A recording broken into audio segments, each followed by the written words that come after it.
जय जगन्नाथ सांग मैंने तो देखो ओडिशा पुलिस जिला कनेस्टेबल सब पॉजिटिव रेस्पॉन्स आसी सारी आपण मानकर जो वैकेंसी आपण मैंने केबे आसीबो केते पोस्ट आसीबो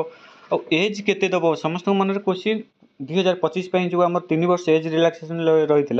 बर्तमान एज केते दबो तो देखु भिडियोटा संपूर्ण देखु निहाती भाव में आपण मैंने सब किसी बुझीपारे आ जो मैंने चैनल फास्ट टाइम भी आते निहाती भाव चैनल को सब्सक्राइब कर रखु चलतु डेरी नक भिडियो स्टार्ट करवा ओके। तो फास्ट देखी ना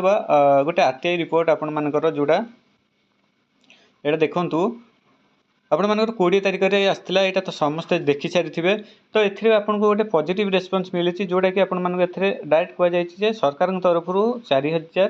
4219 पदवीटी वैकेंसी मैंने पाखक आसी नोटिस है तापर से ये 3 नंबर जो लिखाई यहाँ से हिडन रखिंट यहाँ से कहबेनि ओके। बर्तमान आपण मैंने सियोर हो रुहतु वैकेंसी आसवा उपर अच्छी जोटा कि आपण मानक कही अगस्ट भितर आपण मानकर वैकेंसी निहाती भाव में आसीज आपण मैंने प्रिपरेशन करूँ बहुत बड़ वैकेंसी आपण मानी आसूची जो थी कि समस्ते आपण मैंने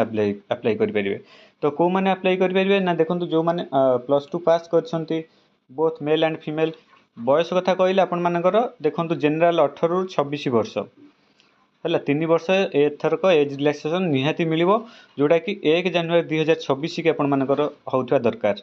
18 ରୁ मिनिमम 18 मैक्सिमम 26 वर्ष यहाँ है जेनराल पिलांक पई ओके।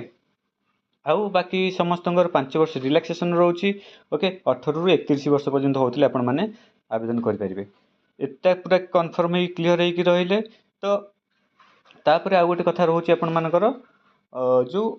वैकेंसीटा केबे आसो ना मुझे कहली आपण मानकर से ही अगस्ट भितर ही मैक्सिमम अगस्ट भितर ही आपण मानकर वैकेंसी आसीज आपण माने खाली निजको प्रिपरेशन करूँ आउ रहा आपण मानकर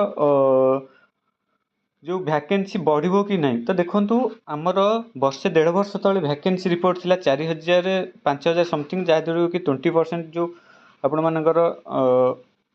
बाटालियन मान पिला रहीकि बाकी रोला 4219टा तो सहीटा आपण मानकर सेतिकी नहीं बढ़िकी ही आसो आपण मानकर जमी कहती 4500 पर पदवी आपण मानकर आसो ओके से आपण मैंने रेडी रुहतु आउ कौ जिले में केते लखा पोस्ट अच्छी आपण मैंने जब जानी ना आम टेलीग्राम मुझे प्रोवाइड कर दूसरी टेलीग्राम लिंक डिस्क्रिप्शन में दे देछि आपण मैंने जॉइन होकर से देखिपारे।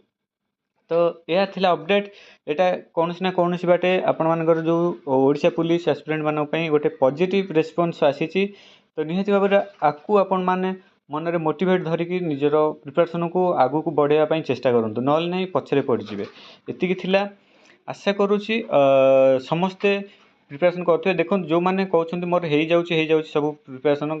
मैंने कंप्लीट कर देछि सेटा भूल कहीं क्वेश्चन कौ लेवल पकेब जेहेतु एबे ओडिशार सबू एग्जाम ऑनलाइन सिस्टम चलती यहाँ भी 95% चांस रोचे आपण मानकर ऑनलाइन मोड हम जदि ऑनलाइन होचे आपण मानकर क्वेश्चन लेवल जानी पारुथिबे जो टाइप आसीबो कहीं गोटे शिफ्ट हेल्ले आपण मानकर नॉर्मल क्वेश्चन रही डिफरेंट शिफ्ट हेल्ले आपण मानकर क्वेश्चन निहाती भाव में बुलेकी बंकई मॉडरेट करके ही पकेब तो से जी भी पढ़ी ताठू आउरी एडवांस लेवल पढ़ाई चेष्टा करूँ आपण मैंने सिलेबस जानते से 6 सब्जेक्ट रू आपण मानकर आसीबो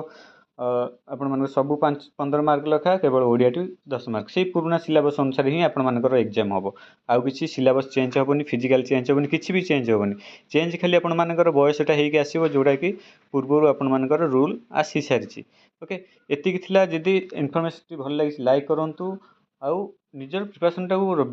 माने बढ़ातु आहरी है आउ 2-4 मास रहा टाइम से भितर संपूर्ण किसी सरी जाइथिबो आपण माने से अनुसार प्रिपरेशन करूँ जहाँ भी रिक्रुटमेंट आसीबो सेटा पूरा फास्ट रे आपण मानकर सबू कंप्लीट होगी जीवो ओके। एति थिला वीडियोटी निहाती चैनल को सब्सक्राइब कर रखुँ जहाँ भी अपडेट आसले आपण मानकु चैनल माध्यम रे जणाई देबी।